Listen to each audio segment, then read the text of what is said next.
நிறுத்து நிறுத்து. ஏதோ பிரச்சனைன்னு சொன்னேன். நான் உங்க மச்சனன்னு சொன்னேன். என் மேல கேஸ் போட்டா உங்க கௌரவம் பாதிக்குன்றதுனால என்ன அவங்களே விட்டுட்டாங்க மாமா. ஏதோ பிரச்சனை பண்றது அப்புறம் போலீஸ்காரன் காலில் வருது. போய் உங்க அக்காவை பாரு போ. சரி மாமா.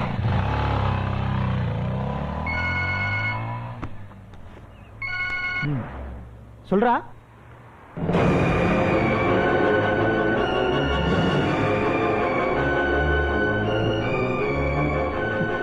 நீ அங்கே ஏற, நான் வரேன்.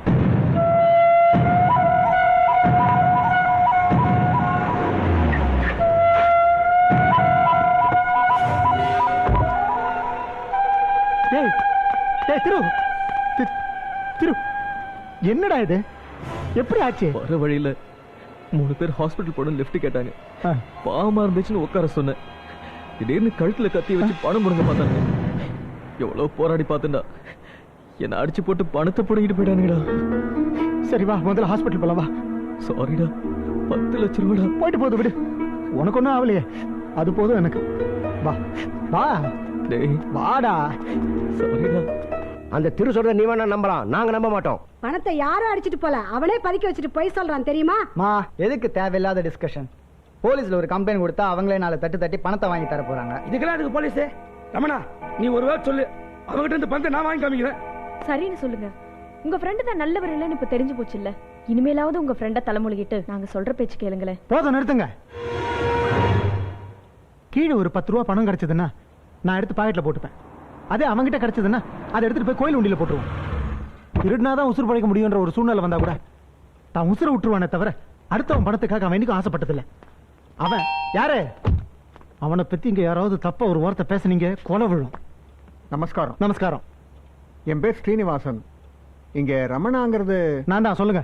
ஒன்றும் இல்லை, ஒரு சின்ன சந்தேகம், அதை தீர்த்துட்டு போலான்னு வந்தேன். சொல்லுங்க. என் நிலத்தை வைக்கிறதுக்கு ஒரு புரோக்கர் கிட்ட சொல்லியிருந்தேன். இன்னைக்கு அவர் ஒரு பார்ட்டியை கூப்பிட்டு வந்திருந்தாரு. 10 லட்சம் ரூபாய் பணத்தை மொத்தமா கொடுத்துட்டு அமாவாசை அன்னைக்கு ரெஜிஸ்டர் பண்ணிக்கலாம்னு சொன்னாரு. சார், வந்தது உங்க ஃப்ரெண்டு திருநாவுக்கரசு தான். அவர் எந்த விதமான வசதி வாய்ப்பும் இல்லாதவர்னு கேள்விப்பட்டேன். இந்த பணம் தப்பான வழியில வந்திருந்து அதுக்கப்புறம் கோர்ட்டு கேஸ்னு அலையக்கூடாது பாருங்க.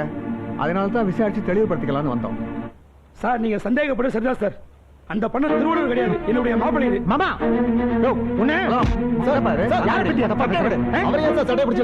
நடிக்கிறதுக்காக காசு வாங்கி போய் சொல்றவன வேற என்ன பண்றது? நானும் உன்ன மாதிரி பல லட்சங்களுக்கு அதிபதி தம்பி.